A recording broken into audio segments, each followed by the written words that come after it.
The question was asked, why are we all here? But I have a response to that, because right now there are 5.8 million Americans that have been diagnosed with Alzheimer's disease. So that's a reason for us as nurses to be here.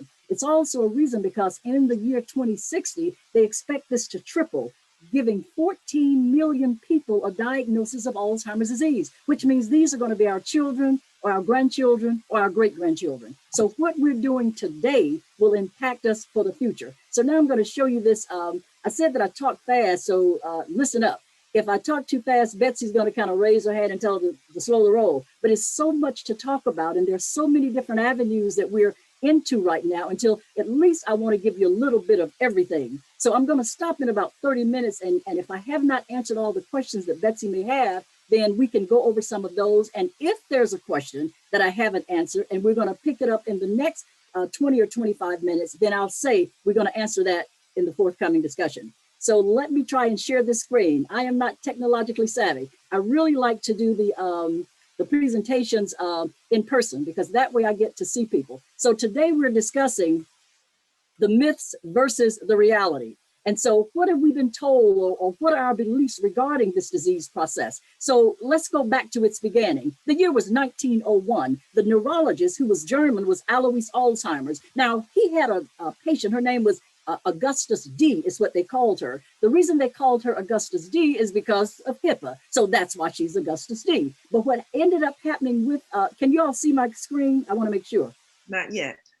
Okay, so what happened is she went to this Alois Alzheimer's. And so she told him, I just don't feel like myself. I feel like I'm outside of myself. I cannot comprehend what's going on. Now, initially, Augustus D thought that it was some type of female neurosis, but he went on and followed her anyway. But he noticed that as this disease progressed, that she would forget who she was, where she was, what was going on, and what was happening. So he began to study her. One of the myths is we're told that back in the 70s, when we began to do the research on Alzheimer's disease in the United States, we heard this thing about aluminum, traces of aluminum. It's because Dr. Alzheimer, after she died, did an autopsy on her brain and found traces of aluminum. But I'm going to tell you what that aluminum is about later on. But now, this is how we explain it to a lot of our younger people. We talk about dementia. So people often ask the question, what is the difference between Alzheimer's disease and dementia? Well, here is the difference. Dementia is kind of like an umbrella. It's kind of like the Campbell's soup.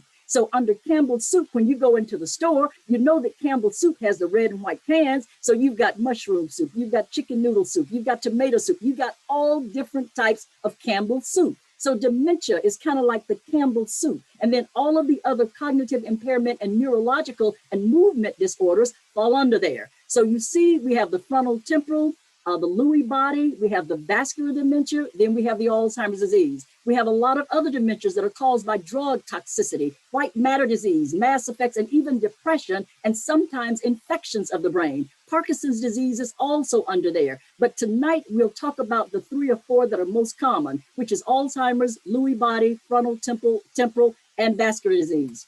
So when we talk about the dementias, when we talk about arterial diseases and memory, when we start talking about vascular dementia, we're looking at a dementia that's affected by the flow of oxygen to the brain. So quite naturally, that's going to be high blood pressure, hypertension, diabetes, and high cholesterol. Now, we're not saying because you have these diagnoses that you're going to develop Alzheimer's. That's not what we're saying. But we do know that research shows that most people who have a diagnosis of Alzheimer's disease, also these diagnoses go hand in hand. This is why initially, when we were talking about Alois Alzheimer's, him being a German neurologist, initially the myth was that they thought this was a Jewish disease, that there were Jews from the Holocaust that were experiencing this aluminum, or these traces of aluminum on the brain, simply because of the gas exposure that they had. But we found out that that was not true. But when Alzheimer's disease came to America, those were the first people that were actually earmarked as having the disease process. Those were the ones that were followed. Now, the arterial diseases and the memory, when we go back and we start talking about the dementia, and you look here and you see the vascular dementia, that is the dementia that takes African Americans out. Now, believe it or not, Caucasians were #1 for this disease process some years ago. But right now, African Americans are number one for the diagnosis of Alzheimer's disease. And it is because of the arterial diseases, because the arterial and the vascular dementia is a combination of the lack of oxygen getting to the brain. This is why sometimes doctors will give clients a CPAP machine and not even tell them the importance of keeping that CPAP machine on at night, because the interruption of oxygen flow to the brain is what causes neurons to sometimes die off. Okay, so that's the vascular dimension. When we look at the how African Americans and what's happening with their brain health is that they began to be diagnosed with cognitive impairment at ages as early as 55 to 64. And among those African Americans that are 85 years and older, they are 2 times more likely than whites to have cognitive impairment. And about 21% of African Americans aged 71 and older have Alzheimer's disease or somewhat related.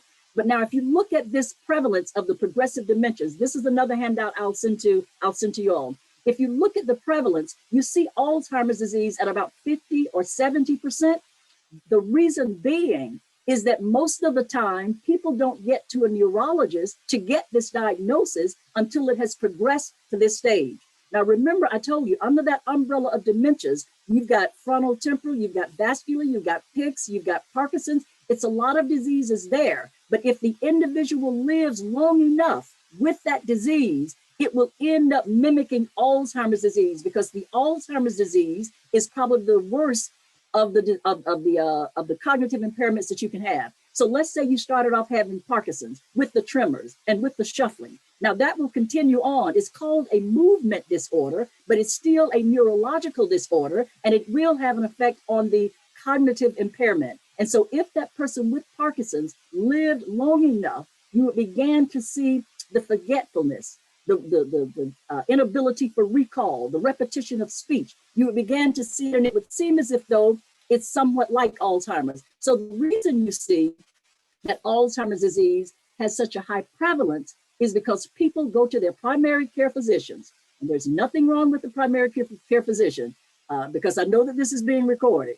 It's nothing against a primary care physician, but primary care physicians are primary care physicians. They are not neurologists. And sometimes with some people's insurance, it takes a little bit more to get that doctor to write that referral to rule out something.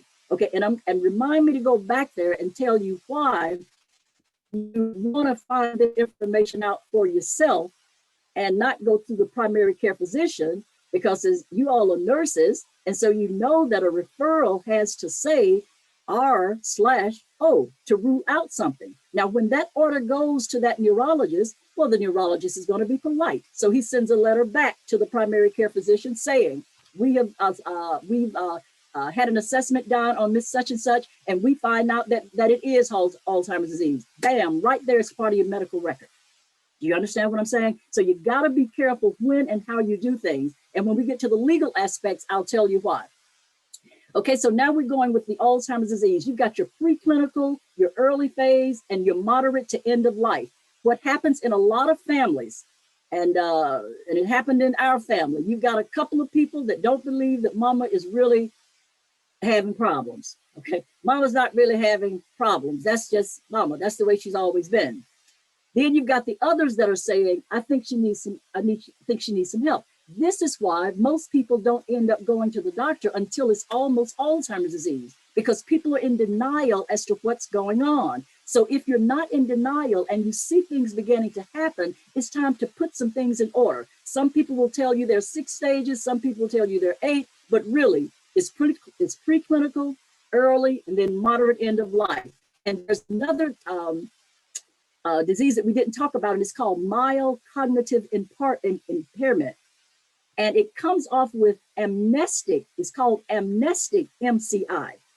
Now, the reason they call it amnestic MCI, it means that for your age and for your education, you're forgetting more than the average person does. So a lot of times people come in at the early onset, that preclinical, and they can be diagnosed with mild cognitive impairment, amnestic, meaning that for your age and your education, you should be recalling, and really the little the test that they give, we can't go over that, but if I told you about the test they give, you would see how the tests are written at a 7th grade level. But when there's a problem in that area of the brain, you're not going to remember the things that we're talking about. They tell you a story, and then they ask you to tell them different points in the story. They ask you to draw a clock, and they can ask you to draw a clock. But if there's a part of the brain that's damaged, people draw that clock with the hands on the outside, the numbers on the outside, the hands of the clock all the way to the top or all the way to the bottom. When that part of the brain is damaged, you can have a doctorate in education, but you will not be able to draw that clock. Do you understand what I'm saying? When that part of the brain is damaged, you can't do it. You desire to. And this is why sometimes people with a higher level of education and research, it's harder for us to diagnose them, because people in research, Alzheimer's research, you come back every year. So educators and people that are very smart, they learn the testing. And so when they come back, it's the same test that they gave you last year. And so you're ahead of the game. So it's harder sometimes to diagnose it. And this is when education works against you. If we're trying to diagnose or it's harder. Okay, now we've got the Lewy body dementia. Starts at about 65. It's progressive. And even though they're calling it Lewy body, you can begin to see. But the one thing that we pick up with people who have Lewy body dementia is the hallucinations, the tremors, the poor balance, periods of unresponsiveness where they'll just, you see them just looking, nothing in particular, just looking into space. Now there's daydreaming, and then there's hallucinations and Lewy body. So there is a difference between a person daydreaming and someone just, when you notice it more often, and when you have someone that you really care about, you tend to notice that that's a change. He never sat at that window and looked out and just kept looking out for this length of time. And you'll see it happening often. Otherwise, there's a good commercial on TV now about Lewy body and Parkinson's, where this guy said he knew something was wrong because he looked and it was two dogs that were there. Have you all seen that commercial? Good commercial as to what's actually happening. But he looks and he says, I knew I was having problems, but then I began to see things. And so they show him looking out of the barn, and it's two dogs right there at the front of the barn. And so that's what they see. And oftentimes they're afraid to share that with someone else because they know that it's wrong at the beginning, but at the end, they don't know that it's wrong, and they will talk to you about the hallucination. So that's the Lewy body, and that's what you find most common there. Now, the frontal temporal dementia. Now, we're probably old enough to remember One Flew Over the Cuckoo's Nest, but remember when One Flew Over the Cuckoo's Nest, they did the lobotomy. They took out the frontal part of the brain. And remember how the person just sat and did nothing? Because that's where emotions are. So people that are FTD, they have the memory loss, they have the inability to name common objects, there's a loss of motivation, they're inflexible with their thinking. And if you watch a person with frontal temporal, you usually just see them sitting, and it's like this flat affect. They're just sitting there. Repetitive behaviors, they don't really talk a whole lot. And so that usually is a change for a family member seeing someone that develops frontal temporal. And then you've got the Parkinson's disease. And so most of you know about the EPS, the signs and symptoms. This is what you find when you're looking at a person with Parkinson's. They can become progressive, and sometimes they're genetically linked and may cause or lead to the FTD. See, a lot of these cognitive impairments, it starts off one way and it goes another way. And you're going to find out when I show you some of the neurons of the brain why that happens. Then we have the interventions. Let me explain something to you about everything that we're talking about with cognitive impairment. They are not the person that they once were. They cannot be the person you want them to be. You will have to accept them from day to day being who they are. There will be good days where people tend to think that everything is going okay, but it does not change the diagnosis. That's just a good day that they're having. You see, sometimes people get very hopeful because, well, today she did this and today she did that. That's today. Tomorrow we go back to if today is Wednesday and she was okay Tuesday and Wednesday, by Thursday she's going to go back to what she was like on Monday. So you can't get the hopes of the individual up. You cannot expect them to do what you want them to do. And it is really strange because having worked with a lot of people and I've spoken at about 150 African-American churches in the Detroit area, and you will always hear them say, well, she knows better than that. And I told her to do that. Let me stop and just pause here for 1 minute. A person with cognitive impairment cannot comprehend a 3-stage command. Now, understand that the neurons are actually dying off in a person that's older. But if you have small kids or grandchildren, Watch how that behavior mimics each other. You can tell a 4-year-old, go upstairs, put those toys in the toy box, wash your hands and come down here and eat. Now, I don't know who you think you're talking to, but when the kid comes down and the hands aren't washed, the water was running, but the hands weren't washed. You go back to the room and the toys are still there, but they're not in the box because the neurons are developing in a child. You've given too many commands for the neurons to synapse and get this stuff together. Okay, so what happens with the person with Alzheimer's disease, where the neurons are not that they haven't developed, but now they're dead. The neuron has actually died. There is no more synaptic electrical impulses going. So I told my mother, Mom, take that jacket off and wash your hands and come downstairs to eat. Take the jacket off, come downstairs and eat. That's a 3-stage command. When there is cognitive impairment, they cannot handle a 3-stage command. You must give one command at a time. Mom, go and take the jacket off and wait until that is completed. Mom, come downstairs. Wait till she starts coming downstairs, and then let's eat. Do you see what I'm saying? So you can't use what you don't have. It's just that simple. They don't have the ability to do it. And regardless of how many times you raise your voice, it's not going to happen. Okay. And always remember that the long-term memory is the last to go. The short-term memory goes first. So the neurons are already not firing. And now that's short-term memory that you're telling her to take her jacket off and to come downstairs and eat. So it's not being comprehended. So let me show you an example of what I'm talking about. One neuron is healthy. You see the one with the little squiggly deal over here? That is a neuron that is dead. Now let me show you what could possibly happen. I did all this before I came on here. Now I can't find the little little highlighter. But if you look at the little squiggly ends on that neuron over there, suppose that you were trying to put one of the tips of the fine neuron synapsing with another neuron to transmit the information. Now, with that little neuron that's all tired out and squiggly, do you understand how difficult it is to make those two come together? Do you see what I'm saying? So what happens? Let me tell you what it's called. This is called confabulation, and my mother had it down to a T. Now, I used to watch Law and Order. I used to like every facet of Law and Order. It was educational for me because I didn't want to be an attorney, but I liked learning what the law was about. Well, they had a marathon on that day, and it was Friday morning before the sunset.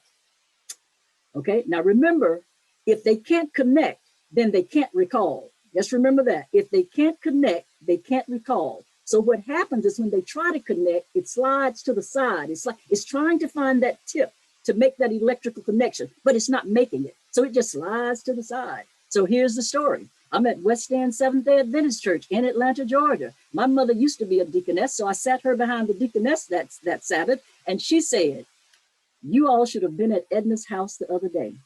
People were shooting. The police came. They couldn't find the baby. I don't know where the drugs were." And I'm looking at her like, now, you know, some of the saints in the church wanted to believe that anyway. And I'm trying to figure out, what is she talking about? But you learn when they start that talking to let it go, because you can't change it.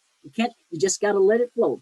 So what happens with people with Alzheimer's and cognitive impairment is that it's called confabulation. They don't hear what they don't comprehend. They make up the rest of it to go with it. Okay. It's not a lie. It's called for the saints. It's not a lie. It's confabulation. They cannot pick up everything that's happening. So they pick up what they can and they make up the rest. Okay. And so a confabulation is called a little story. So what they do is they make up their own little story. So you got to be careful when you're dealing with someone with Alzheimer's disease, what you're letting them look at and how they're going to they perceive.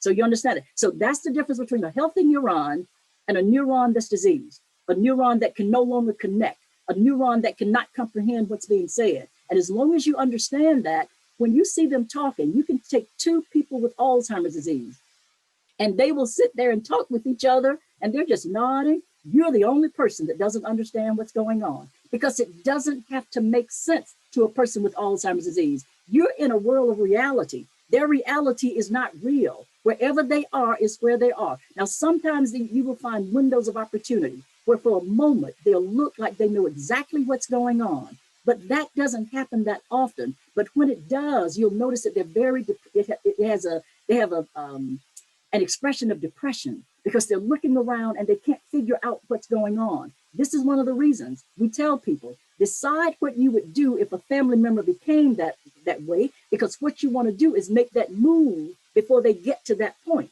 Because if in fact you waited till they had Alzheimer's disease to put them in the nursing home, that's when they look around and can't figure out what's going on, because you made the move after they could not understand or comprehend reality. Okay, so those are called windows of opportunity. Wanted to show you another picture.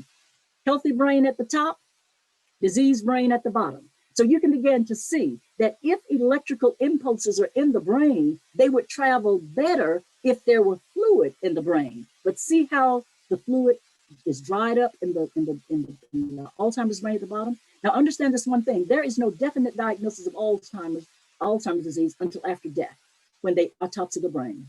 Okay, so people don't, they will give you a diagnosis, but it's not a confirmed diagnosis unless there is an autopsy of the brain. You know by the symptoms that that's what it was, but the reality is in research, we do not give them, and we tell them they have a research diagnosis of dementia or Alzheimer's disease or cognitive impairment or MCI. It's called a consensus diagnosis, but that confirmed diagnosis, and we treat them the same way you would treat a person with Alzheimer's disease, but you can't get into the brain until after it's over with. So when we talk about treatment and intervention, and I'm trying to race through, there is no cure for the disease. Okay, so you have to know that there is no cure. There's a commercial on TV that says somewhere out there will be a person that they will actually heal from this disease. As of now, it's not. There are some things that I'm going to talk to you about when we start talking about the tau, the tangle, and the amyloid that's in the brain that we can do.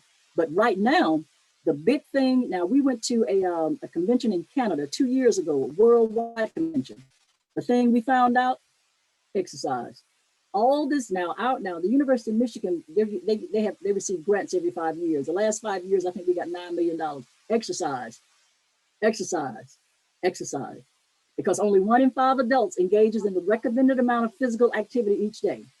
Exercise mitigates a host of diseases such as heart disease, because some of these diseases are related, or they're biomarkers to what causes it. Diabetes and even depression. Now I like this one because when I was looking at it from a spiritual perspective, think about at creation. Physical work was given to keep the garden. Our first parents were intelligent. They had achieved many things, but God gave them work to do. God made our bodies to move, so we need to move, okay? And so what we do is, there was a Hartford study in 2012 that said that a sedentary lifestyle or a sitting disease, 5 million deaths per year.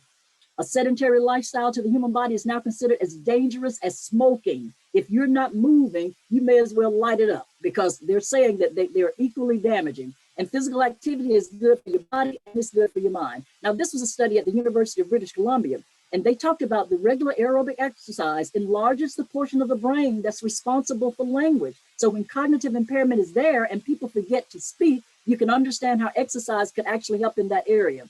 And then the University of British Columbia also talked about it enlarges the part of the brain that's known for learning. So if you're losing something, you want to replace it with something. And here we go again with the recommendations: taking a brisk walk, running, cycling, swimming, at least 150 minutes of aerobic activity weekly.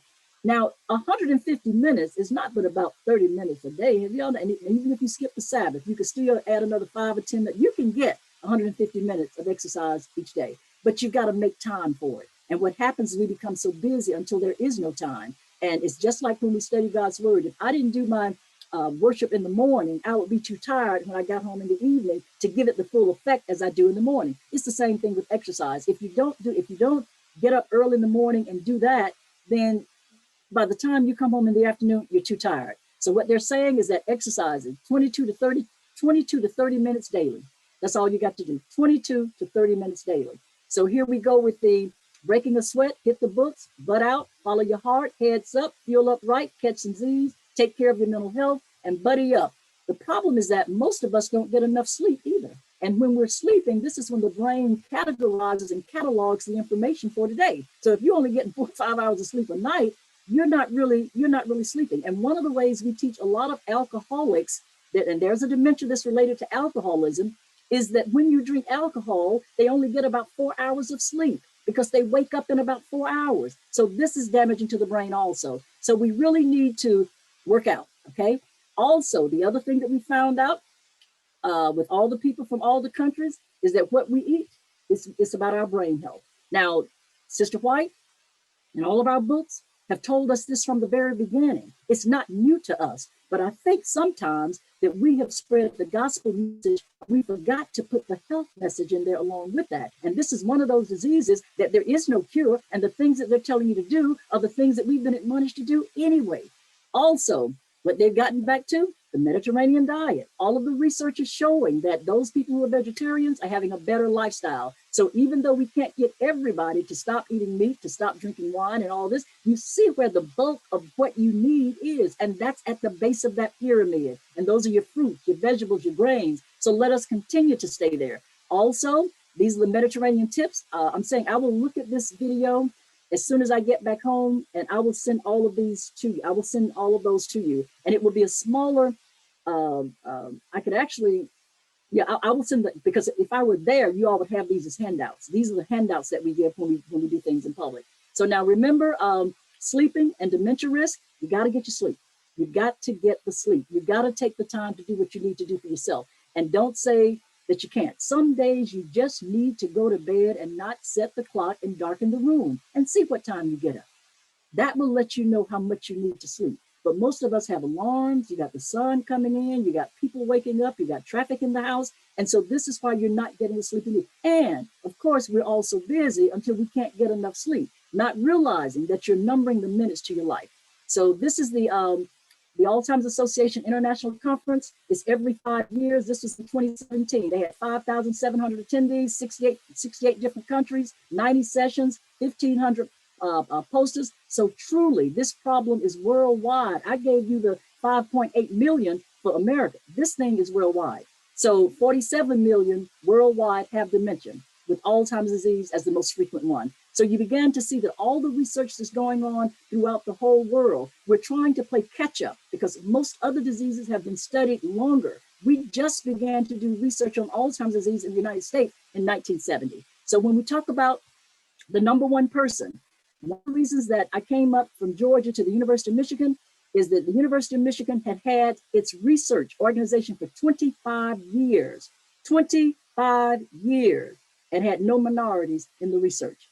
At that particular time, the government said, why should we fund you when you're not even taking care of the people that we're having to pay all this? So it wasn't about love. Let me just clear you. It wasn't about love.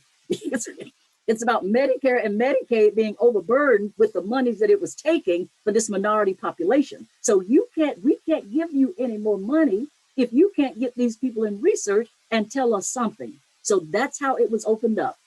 The other thing too, is that the people in this area were very distrustful of the University of Michigan, okay? University of Michigan has very few African-Americans, percentage-wise. So I came here to do volunteer work for the Alzheimer's Association. They were at a black tie affair raising money. The people at the University of Michigan were saying, we got to get somebody to get us some African-Americans, but we have researched, they found out that people of color and minorities prefer somebody of their own likeness to come and give them the information. So that's how I ended up coming to the University of Michigan. So a lot of you on this line are women. So let's talk about Alzheimer's and Alzheimer's being a women's health issue.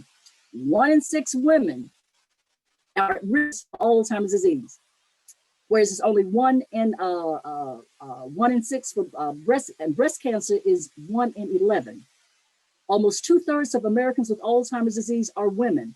Now, I've got some thoughts about that. I think that women tend to live longer than men because we take better care of ourselves. So that's one of the sidebars to Alzheimer's disease. The longer you live, the more likely you could have this disease, because length of life in this instance kind of work against you. But understand this one thing: forgetfulness is not a part of normal aging. Let me say that again. Forgetfulness is not a part of normal aging. What is a part of normal aging is our processing time, our speed diminishes. In other words, I may not put my foot on the brake as quick as I did at 70 as I did when I was 25. Okay. I have more, and I tell people I have more to remember now at 70 than I did at 16. I've got it. So that could be the reason. That's why I tell people hit delete and get some of the stuff out of your mind and get some other stuff in there, because these are the things that will happen. Two and a half times more women than men providing intensive on-duty care 24 hours a day for someone with Alzheimer's. That's why this is a disease that you really need to discuss before you get to a certain age. If this should happen, can I do this? Will I be able to do this? So that you don't feel guilty when this has to take place. The same thing with a living will. I'll talk about that when we get to the legalities. But my mother did not have a living will. My mother has 8 children, and I'm next to the baby, and I was one of the last to leave home. So she would always say, everything I came into this world with, I want to leave this world with. But she did not have a living will. And when she developed Alzheimer's disease, and they decided to use the tubes and all that, it was not what she wanted. Okay, this disease affects the whole family. It was at her funeral that all of us came back together. But it was a division that happened because there wasn't a living will, and one child was there trying to advocate for the mother who had said what she wanted. I was the RN, but that didn't mean anything at that point. So, okay, let's get to these before we take this break. These are the evidence of the 2 pathological hallmarks. Now, this is something that we give to our med students. So I'm gonna kind of go over it briefly, because if I spent too much time on here, I would not get to the caregiver. Now, there's 2 pathological hallmarks. We can determine these pathological hallmarks from cerebral spinal fluid, from MRIs, and from PET scans. This is why we tell people, if there is an Alzheimer's disease research center, join the research. All of it is free. They even give you $50 or $60 just for coming in. It's a longitudinal study. They will follow you for the rest of your life. Just as you have your eyes checked, just as you have a history and physical every year, they will do that neuropsychological assessment every year. This is what I think it's been a rough week, because we're seeing some people want to still be seen by Zoom, and some people are coming into the clinic. And so if you can have a neurological exam, they do draw blood. We do not give you the results of the blood that we draw, simply because you have to have a geneticist on staff to do pre and post counseling. And most research facilities cannot afford a geneticist, and it's not that many of them to start with. So here we go with the peptide. Now this is going to be a little bit different, because you're going to be able to see. This is a hallmark example of what's happening in the brain. Now that yellowish color you see going around there, that's plaque. That is what, it's not the same plaque in cholesterol. This is a different type of plaque. This peptide amyloid, it builds up. It's a toxic protein that builds up in the brain. And so when they do cerebral spinal fluid, they can almost, let me sidestep. Do you remember when AIDS first came out and people didn't want their insurance company to know they had AIDS? So what they did is they did a T-cell count. And if the T-cell count was out, they kind of knew they had it, but then the insurances got smart. So this is the same thing that's happening with Alzheimer's disease, people. There's some tests that they can do. And if this is present, we know that you have it, but we're not giving you the diagnosis. So that the peptide amyloid beta, it builds up. It's a toxic protein, and it's a biomarker of Alzheimer's disease. So when they pull this out of your cerebral spinal fluid, and there are some at Emory University in Atlanta, I'm almost sure that their research protocol allows them to take cerebral spinal fluid. They will look at that cerebral spinal fluid. Now, the good thing about research is not a part of your medical record. So if you needed to get your house in order before you maybe get you some long-term care health insurance or whatever, you could do that, because a research diagnosis is called a consensus diagnosis, okay? This is and if you look at how this plaque, now remember that neuron, see how that plaque is covering that neuron that's there? And so that's what we call them neurofibrillary tangles. That's what keeps the protein from being able to go into the neuron to actually give the neuron the protein that it needs to get those electrical impulses going. And if those are present, those are biomarkers. Those are, when they do your cerebral spinal fluid, they do PET scans. When they do things like that, they kind of know what's going on. And they will be, and basically, before this appears in the brain, the cognitive impairment has already begun. You see what I'm saying? So that tau that's in the brain, the amyloid beta that's in the brain, those are called biomarkers. Now, this is what happens to the tau. The tau gets it produces so much until it folds over itself. And when it folds over itself, now it's over there with the plaques and the tangles and everything else. And can you, I tell the high school students when I'm talking to them, it's like an accident on the expressway. And after the accident, you got all this glass and metal pieces just lying around. This is what's happening to the brain. All of these pieces, all of these neurons that are not firing anymore, they're still there. Okay, so there's just another picture of the neurofibrillary tangles, and you can begin to see how they can go inside of that neuron and cause problems also.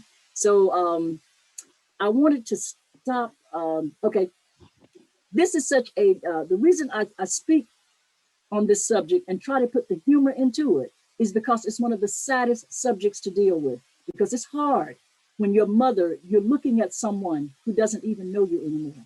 And when they tell you that the eyes are the windows to the soul, this is one disease that when you look into the eyes, you can remember that there's nothing there.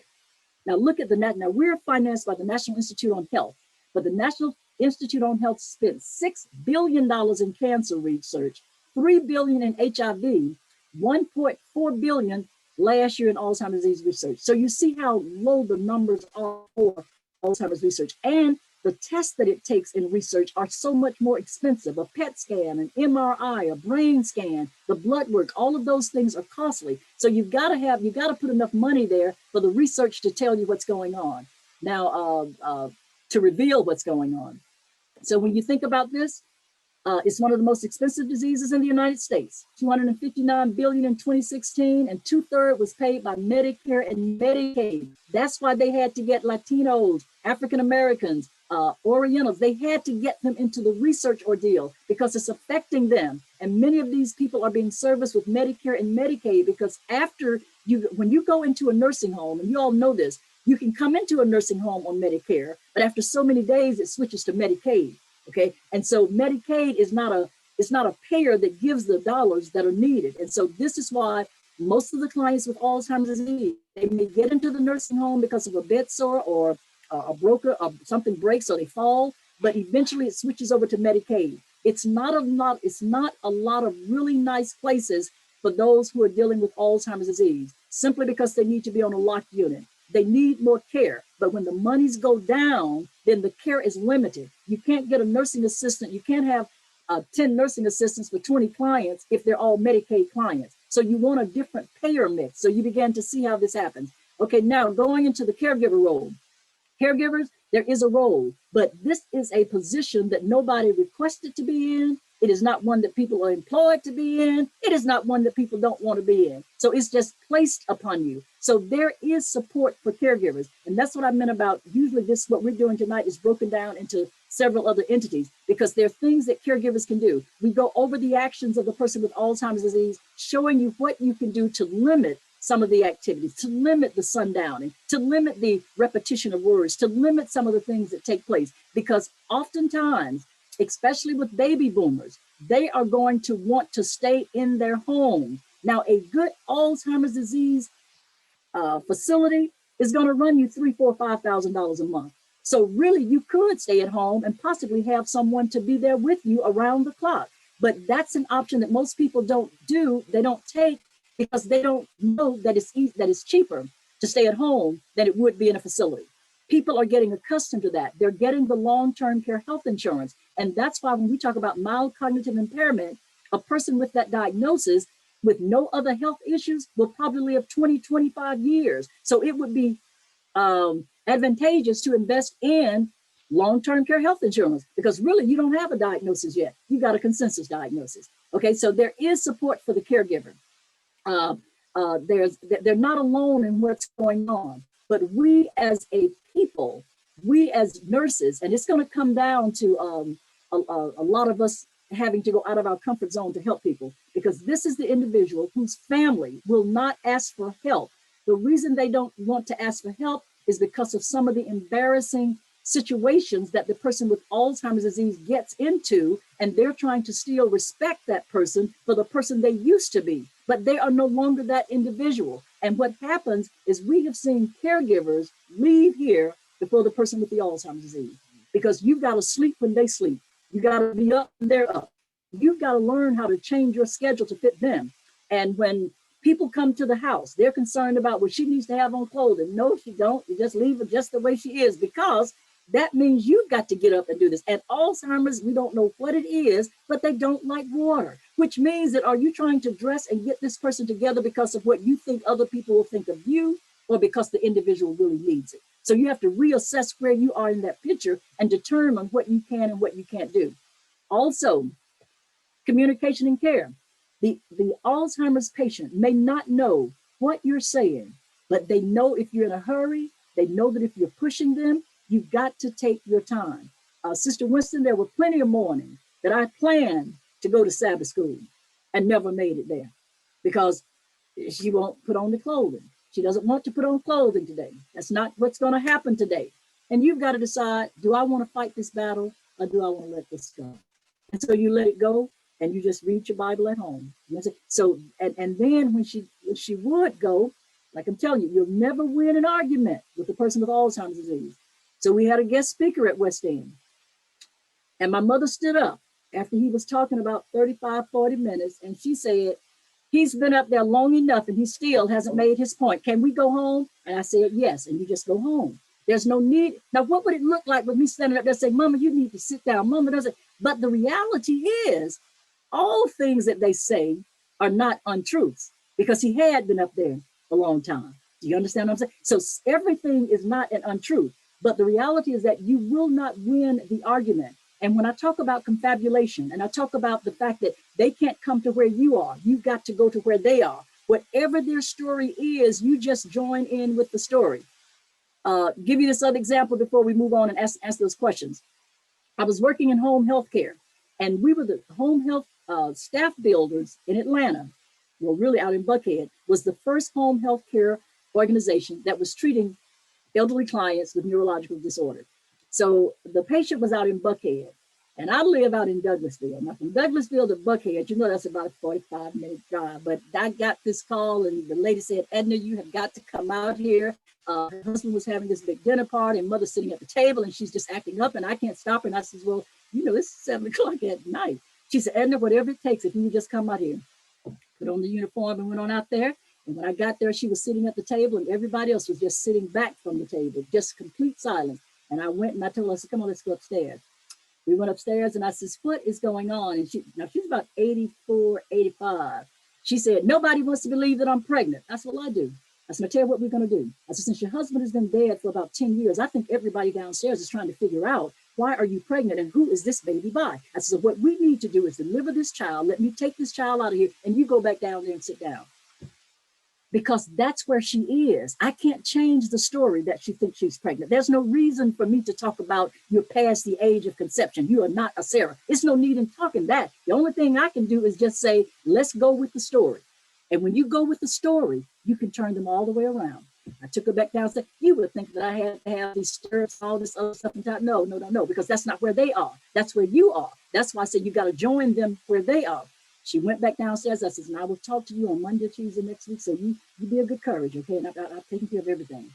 When I got ready to walk out the door, her daughter said, Edna, what did you do? I told her, you don't even want to know. You see what I'm saying? And you just move on, because she didn't want to know. If I had sat there and told you everything that I told this lady, you don't want to know that I just delivered a child. So that's why I'm talking about go where they are. It's a lot of, believe it or not, it's a lot of fun too, if you can go where they go. But if you're too serious, if you're too hung up on yourself, it's not going to work. And so when we talk to caregivers, those are the things that we tell them. You got to have a sense of humor. You got to take it for what it is and let it go. Do not try and change the story. Their story will never be changed, and you will talk to your blue in the face, but it's not going to change. Now we talk about the legal concerns. Remember, I was telling you, the living will is necessary because this disease affects the whole family. That living will needs to be there because no child should be made the black sheep in the family. And that's what happened in my family. It was very hurtful. I was not allowed to see my mother for almost 3-4 months, but everybody needs a friend that's a little bit different. You know, a Christian friend that hasn't lost all of their, the Christian friend is not polished completely. So I told her that I really wanted to see my mother. And she said, well, it's your mother. If you want to go see your mother, we're going to see your mother. We went to see her. And my sisters welcomed me there. But when I saw her, my mother was about 185. At that point, she was 85. She had dropped down to nothing. And I sat there and I talked to her as if though nothing was wrong. I said, hey, little lady, I said, I met a guy and I might get married. Maybe he's the one. And I went on like this. And when I got ready to leave, I whispered in her ear and told her, and you can go now. And within 24 to 48 hours, she was dead. You understand what I'm saying? I don't know what happens in the brain of a person with Alzheimer's, but I knew that my desire was to see her desire, and I will always feel, because she and I were so close, that she waited for me. She waited. So you have to give yourself some kind of hope. And that's the hope that we try to give the caregiver, that you don't know what happens in the last days. We don't know why God allows these things to happen to good people. We don't know that. But I'm telling you, it is a family disease legally. Even, and when I'm in person, I always ask the congregation, how many of you have more than one child? And every hand that goes up, please get a living will. If there's more than one child, if you only have one, maybe it's not a problem. But if you've got more than one child, you need a living will. Now, when we talk about the church's role, it's 8 o'clock. Before I go to the church's role, let's take those questions. Have I answered any of the questions, Betsy, that were given? You did answer a couple, but there's one here that I want to ask. It says, if Alzheimer's existed prior to 1901, what was it called? It says, because surely it is not a disease that has only been in the world for 100 years. Believe it or not, and I'm going to say this, and I want you to hear what I'm saying and not take it the wrong way, but I have to attach humor with that because that question comes up a lot. But back in the day, if any of you are from the South that I'm talking to, back in the day, they used to call this disease old timers. Has anybody ever heard that phrase? It's called OLD-TIMERS, old timers disease. Yes, it's been here. And so my take on that is that what may have happened is that during slavery, when there were African Americans that were around a table, that they may have heard about what was being said, what was being done, what was happening, and they got it wrong. It was not old timers, it was Alzheimer's. So now before this, we know that there's nothing new under the sun. The Bible tells us that men's minds would fail them. Okay. And I had the scriptures down here, and my husband moved something around. But there's a scripture that says that when you were younger, you put on your clothing and you went where you wanted to go. But when you're older, someone else will dress you and take you where you may not want to go. So it's already there in the Bible. So it was there then. Why would he talk about the age and you not being able to go and to do the things that you wanted to do? Why would he say that our mind would fail us as time? But the problem that I have with Betsy is the fact that the numbers are so high now. And it could be because our populations in the United States and every place else have grown so until the millions of people that have it now are only a small percentage of our population. Okay. I hope that answers it. But like I'm telling you, I think it always did exist. But what happened is that the further we came from being what God would have us to be, the further, the more we stop keeping his command and going by his statutes. Because there's a saying, if you eat what the Egyptians eat, you'll have the diseases that the Egyptians have. So our diets changed, our lifestyle changed. Think about it. We got air in our house. We got air in our cars. We don't go outside if it's too hot. If we sweat, we got stuff to keep us from sweating. We got deodorant. So if you look at everything that we've done, we've created the people that we are now. And some of our eating habits, some of our physical habits, when we talked about the Mediterranean diet and the exercise, it goes back to that. We've just become, we cut the light on. I mean, I remember when you had to pop popcorn in a bucket. Now you put it in the microwave. You used to think about how you've changed that speeds up the time in which you do anything. Next question. Next question is, thank you for that answer. My mother and two sisters both had AD. I'm 75 now and wondering what's in store for me. Let me tell you, and it would be nice if I knew if the person were Caucasian or African American that answered the question, because there's two that asked the question. There are two questions there.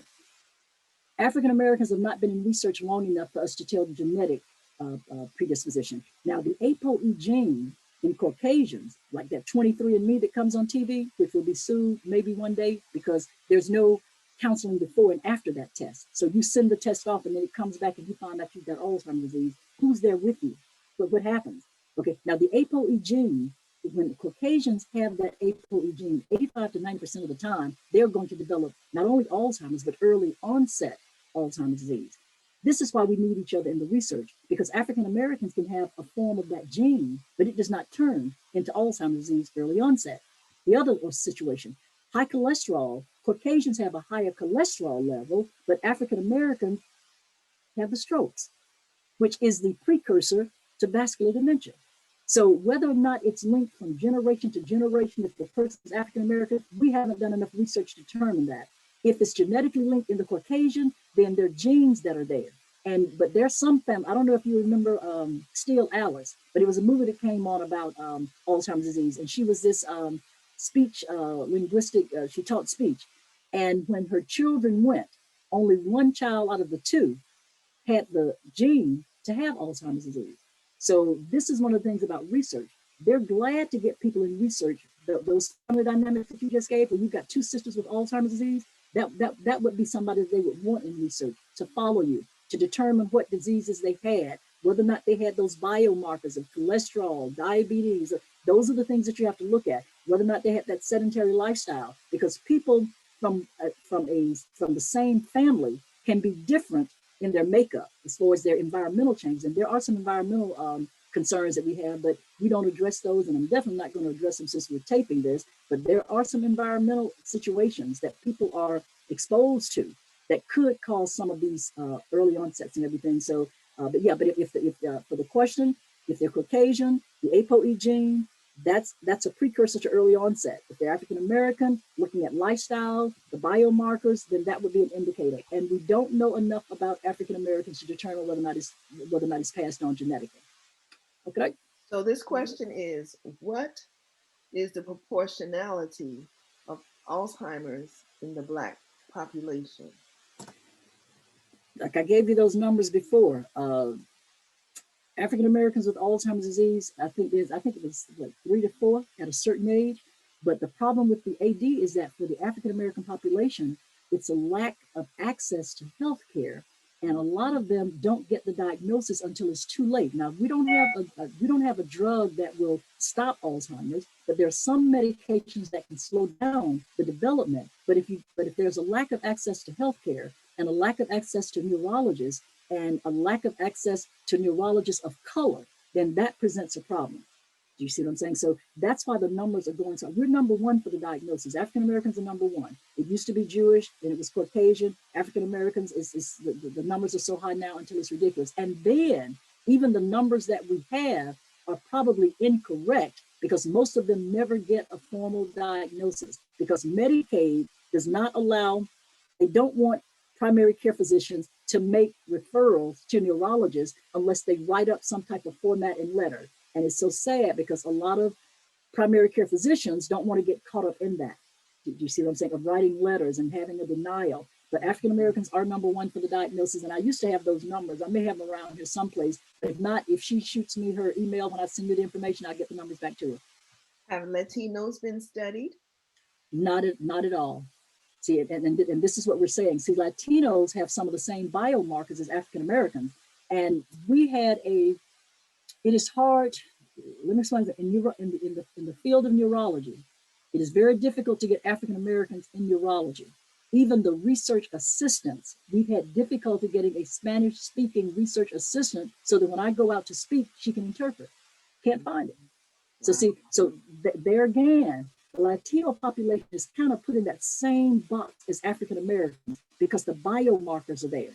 They have that higher incidence of diabetes because of diet, environment, hypertension, and high cholesterol. The biomarkers are the same for the Latinos as they are for the African Americans. Once again, the access to healthcare is why we don't get the numbers correct. Even if someone gave you the numbers, they're probably not good. They're going to be a little skewed because they don't get the diagnosis because the primary care physicians will give them medications for symptoms and never give them a diagnosis. Mom is acting strange. She won't sleep at night. So they give them something to sleep. Mom is acting up. So they give her an antipsychotic. So before you know it, the person's on a bunch of medication and the diagnosis still is not there. Okay. My dad is 86 and starting to have short-term memory problems.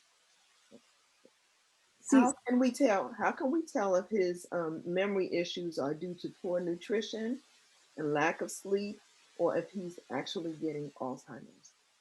Now, if in fact those variables are there, the nutrition and the sleep, This is one of the reasons when you come into research, they do a complete history and physical. In his case, you need a history and physical to determine or to rule out anything else. You can never give a diagnosis of any cognitive impairment until you do the history and physical to see if there's nutritional value, because we know that the first thing that goes sometimes is there's a B12 deficiency and there's a deficiency of vitamin D.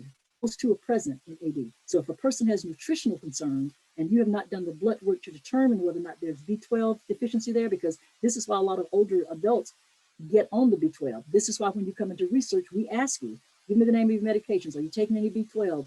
Is there any thyroid problems? Thyroid problems can cause that too. So you've got to rule out all of the physical before you get there. Now at 86 years old, processing time has slowed down. It may not be a memory change. It could be processing time. That's why when I was telling you about the little test that they give, the things that they ask them, counting backwards, doing this, doing that, and you'll notice sometimes when they're older, they can do it. It just may take them a little longer to do it. So you need to determine whether or not we're talking processing time or cognitive impairment. But by all means, at 86 years old, a good H&P could actually tell you whether or not there are some nutritional problems that are causing the concern. So that would be the first thing to do is wipe out that H&P. Okay, I'm going to give you the last two together, and then we're going to let you get back to what you're trying to share with us. Okay. And these two are, could you comment on the Bredesen protocol, Bredesen, and does aluminum cookware contribute to Alzheimer's disease? I'm going to have to get back with her on that Bredesen protocol because I'm not really aware of what that is, but till I look into it, as soon as I get off, I'll call one of the docs that I work with. But now that aluminum that we were talking about, no, it does not. That's what we talked about. That was one of the myths back in the 70s when they first began to study Alzheimer's disease. They were saying, don't use the aluminum pans, don't do this, don't do this. Now, aluminum is not good for you anyway, but it didn't have anything to do with the plaque and the tau and the amyloid that's in the brain. See, that's what they were thinking that was in the brain. They were traces of aluminum. That's why they thought that the gas that Jews had been exposed to could cause some of that damage. But no, that's not what it is. You know, a lot of people just don't use aluminum anymore because they just don't use it anymore. But it doesn't have that effect. It doesn't have the effect on Alzheimer's as it was. I'm trying to think of that breeding is. Can she brief me on what it is? Because maybe I'm looking at it on a different name. That protocol, the breeding protocol. Linda, would you like to expound, and then we'll. It wasn't me about the Bredesen protocol. It was someone else. Yes. Well, if you give me the person's number, I'll Alicia Richards. Alicia. Let's see here. Okay, but I'm sending a message to them now, and so maybe I can have it before we leave off. Okay, and then we'll let you get back there. There's another. Okay. Question, but we will we'll try to get to the end, and then we'll add that one in. Okay. Thank you. Now, see, that breeding is talking about, it's a diet that they're talking about there. Now, believe it or not, we've got that, there's some research going on, the peanut butter research. There's some research going on about the insulin being a nasal swab. All of those are still in research until it comes out of research and the effects have been duplicated. Coconut oil is another one. So you'll find a lot of things that are out there, but until it's researched and duplicated and it's printed in a medical journal, we don't take it. But I looked that up right quick, and it's he's talking about going back to the 30s and 40s and 50s on this diet. But most of the people that are actually being affected with it now have already passed that time. But they were saying that there was, like I was telling you about the turmeric. There's something in the turmeric, there's something in the vitamin D, and those are the only two that have been researched that I know for sure that there's something going on with that, but not this keto diet. I'm not really sure about that. Okay, now, going back to the role of the church, since you all are parish nurses, this is what we need to start thinking about. What is the role that the church has to play? Now, believe it or not, when they said that a prophet has no honor in his own country, sometimes that's true. But I have gone, they have the Baptist Ministerial Alliance in Detroit, and there are over 200 churches that are part of that in Detroit. I spoke about the church's role. A lot of them have already activated this. What they've done is they've taken the baby room where the babies are. Remember, I told you, long-term memory is the last to go. Short-term memory goes first. You can take a person with Alzheimer's disease and sit them in the baby room, and they will be just as comfortable. when you talk about African Americans, spirituality, Latinos, it's the basis. When you talk about, when we in psych, when we talk about what have you used to cope, when you start talking to people, well, what did your mother use? And then they go back. It's usually spirituality. So you don't want to take the person out of the church, because my mother could still sing a hymn and could quote scripture and didn't know who I was, because that's the long-term memory. The church has a role to keep them in the church and to keep them active. So what did they do? The first day church took the baby room, put the little chairs back there, and now the Alzheimer's people with cognitive impairment and the babies are in the same room. The only thing you have to be careful of is that I did that with my mother at the West End Seventh-day Adventist Church, and they had some little cribs in there. Okay, now remember, if the front part of the brain is affected, they just going to say what they want to say, and it's not always the truth. Anyway, Sister Winston, a young lady came in there with the baby and laid the baby, my mother sitting here, the crib in front of her, and put the baby in the crib. And she said, honey, let me tell you something. She said, now you got a baby, and you need to bring that dress down, because don't nobody want to look at all that when you're putting that baby in the crib. Now, there's no need in me trying to jump on her and tell her, don't say that, because it was the truth. Do you see what I'm saying? So when people have issues with the front part of the brain, their ability, you see what I'm saying? And that's why I'm saying, if you're around them, if you don't try and be so stern, it's really, you really have to catch yourself, because you don't want to laugh at what they're saying, because what she said was true. And it used to be a time that a mother in a church could say that to a young girl, that you need to pull the dress down. What she was saying is that you've turned up here in front of me with this baby, and this dress is too short. You're a mother now, pull your dress down. And she meant it just that way. It was very serious. So that's the only problem that you have with the older people in the baby room, because they may tell the truth about some things that you might not be ready to hear what it is. The other thing with the church's role, never ask if they need help. That is not correct.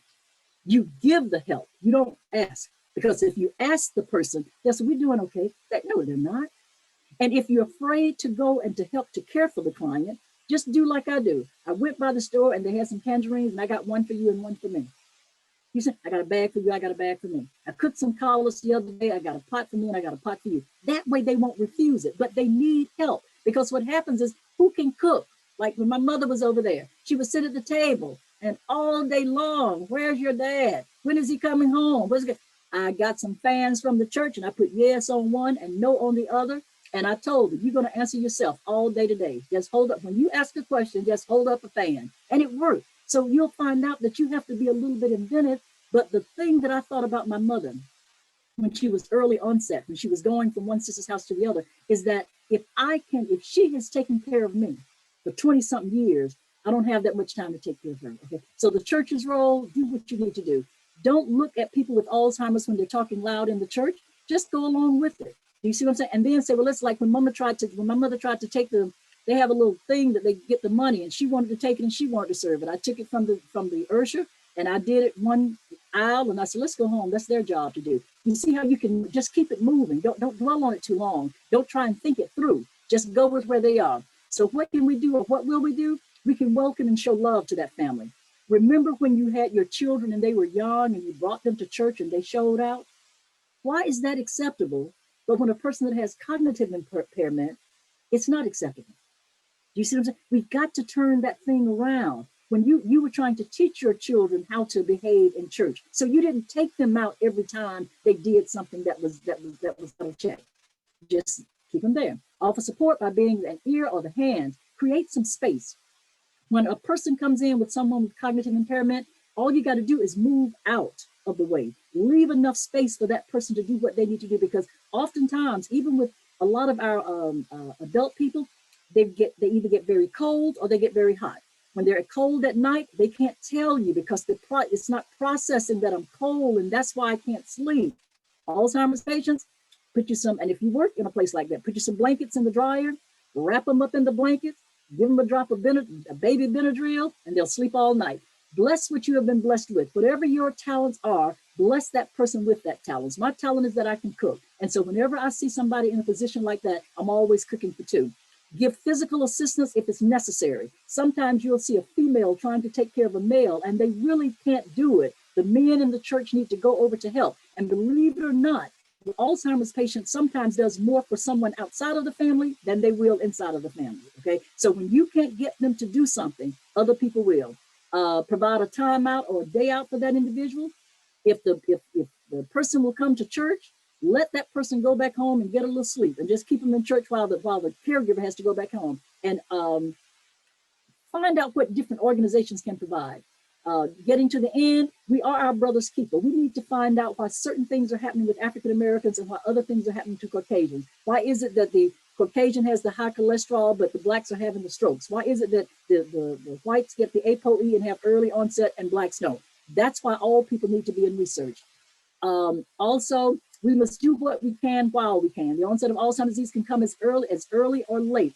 Early onset, we've got 2 or 3 men that are here at 35 and 40 years old. That's how early the early onset can be. 9 out of 10 diagnosed will wonder. If there's anyone on the line, there's a company called Safe Return, SAFE Return. You can find it on the web. Get the, fill out the form. The only thing they charge you for is a little bracelet or the necklace. They put everybody's number to be called. When they say 9 out of 10 will wonder, when my mother wondered, she was at the police station and she was actually directing the police as to what to do when we got there, because it's an 800 number on the back. It's a federal program. When they wonder, if they have that little tab on, then they call every person on there. You can put as many people, 10, 20 people. When she wondered, they went down everyone until somebody answered the phone and said, "We have your mother here with us. She's at the police station. She's doing okay." The reason you want that is because if they become combative and the police picks them up, take them to a psych facility, give them an antipsychotic medication, oftentimes they're never the same after that. The antipsychotic medication can cause them to have even more problems. Let me say, for those of you who are 65 or 70, if you're going to have elective surgery, do it before you get older, because when they go under anesthesia, when they come back, they're not the same. And what happened while we've been asleep? Minorities have been underrepresented. Minorities are not included in funding. We just got this straightened out in the last 10 years. Health disparities where treatment is lacking is seen in the minority populations. The church will soon bear the weight of these disparities. It's going to come back to the church. And let me say this, every institution that has been created by man has failed us miserably. They've fallen short. Child care, foster care, but when it came down to the family being the caregivers of people, people tend to do better. Now we had the question and answer session, and I just wanted to leave this with you, because this is my mother when she was pregnant with me. This is the last picture that we took together after she developed Alzheimer's disease. And so that is it. So looking at the age progression. So if you wonder why my passion is the way that it is, I don't think anybody should have to go through what we went through, because this was in the late 90s when little was known. Even when I was doing the dissertation, there were not papers on African Americans or minorities with Alzheimer's disease. We knew very little. We're only finding a little bit more now. And so I'm not going to go over these because time has run out, but these are the different parts of the brain. All you have to do is look at the different parts of the brain and you can begin to see the thalamus processing. If the thalamus is damaged, if the neurons have been damaged there, processing and sorting cannot be done. That's why they do a test and they say, follow these little lines and go from A to B, C to D. Regardless of how much education, you can't do it. The amygdala, deep in the center of the limbic system, that's where the emotions are. Basic reflexes.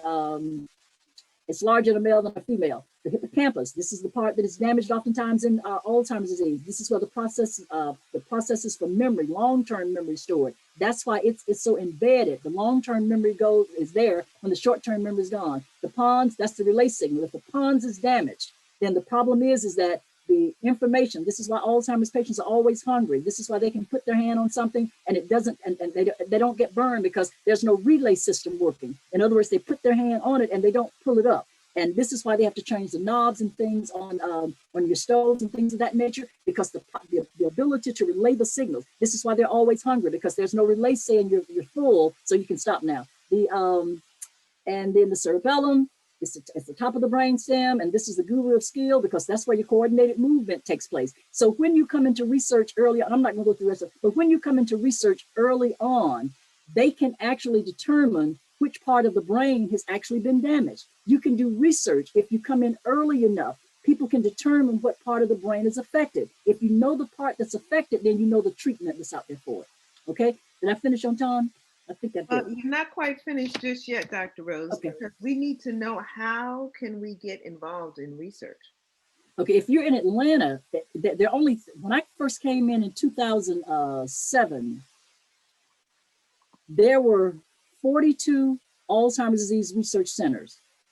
Due to funding, there are only 31 now. So at Emory University, if you're in Atlanta, that's the one. If you're in Chicago, there's one or two. If you're in California, there's three. If you're in Michigan, there's one. And they're usually tied to a major university. Like we're at the University of Michigan, so we're U of M research. I think there's one in, there are only 31. If you go online and Google Alzheimer's disease research centers, you'll find. Now, what happens to us here in Michigan is we've got people that fly in here from Ohio, from other states to continue their research because you're only coming once a year. And if you become a part of research and really right now they're looking for males, whether it's a minority or not, because males have not been included in research, whether they're Caucasian males, African American males, they just don't come to research. But if you Google it, there are 31. If you find one, if you didn't mind coming to the University of Michigan, they would take you in here because you're only, and people who move about, we have what do you call those summer bunnies where they move, they just come back on the day that they're doing their research. And on that day, they plan everything. The blood is going to be drawn, the MRI is going to be drawn the next day. And there's some researchers, because they're in need of so many people, that they will allow you to come and pay for your hotel. If they need you in research, they will do that for you. So it's 31 facilities. And like I'm saying, Chicago, Michigan, Emory University in Atlanta, and see, I don't know all of them, but I know California because they've got 3. For some reason, I mean, because the state is so large, but they've got 3 in California. I think it's 2 in Chicago. It's 1 in Michigan. There's 1 in Ohio, and there's 1 in Georgia. But I'll look, if anybody's interested, if you Google research, Alzheimer's disease research centers, it will give you all 31 of them. And if you're close to some of them, then you could actually call, see if they're doing research, see if they need minorities, and volunteer your services.